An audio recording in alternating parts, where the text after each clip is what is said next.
The dinosaurs and all the things in the west side of the building have been open since 2006. So why don't we get over to the east side of the building, which we haven't seen. This 100-year-old building has been used for many different things and called many different things over the years. When I came here as a student, it was a museum of man. It was until about 1988 when it became the Museum of Civilization over in Gatineau. It also has been an art gallery. But these marble sculptures at the bottom of the staircase give you an indication of its intended use, a museum of nature. The central feature of the new Aqua exhibit is this, Tallulah, an adolescent blue whale. Now, because of the renovations they've made to the new air exchange system in this museum, they can actually have Tallulah on display. They wouldn't have been able to do this in the old museum. People have phobias. People have fears. Arachnophobia, fear of spiders. They actually have spiders here. So if you're afraid of those, be forewarned. For me, it is a fear of heights. This building is the source of my fear of heights. I came here from Pembroke in grade 5 on a school trip, and I came to this balcony, this very balcony, and I haven't seen it since then. It's not as shaky as it used to be. And a guy, and I still know who it was, a student came up behind me and gave me a slap on the back, and the whole world turned inside out.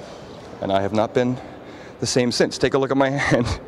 Look at it go. The museum did this to me. Well, the building, the lantern is basically 120 feet from roof to the ground, and it's a space that is, shall we say, a bravura design, and I think that people will be inspired by it. This building is a Gothic architectural icon. It is a treasure, and like all treasures, there's a lot of digging, a lot of work involved. No different with this building at all.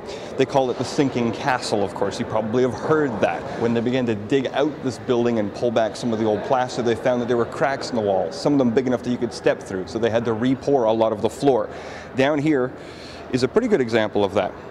This part of the tile floor when you come in is original. The old mousse is original.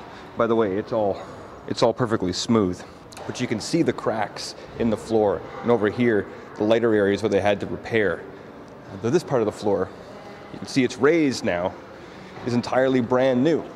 All re-poured and all these little tiny tiles put down one by one. Each of the tiles in this floor is a little bit bigger than a chiclet, about the size of a Hall's cough drop. That is an awful lot of work. What's also absolutely fantastic is the idea that you have to walk over a clear glass partition to get back into the old part of the building. Oh, I really appreciate this. This sneak peek of the museum was provided to the media because we have awesome power. But for members of the general public, the grand oak doors of the museum officially reopen on Saturday, May the 22nd. The Museum of Nature, Doug Hempstead for the Ottawa Sun.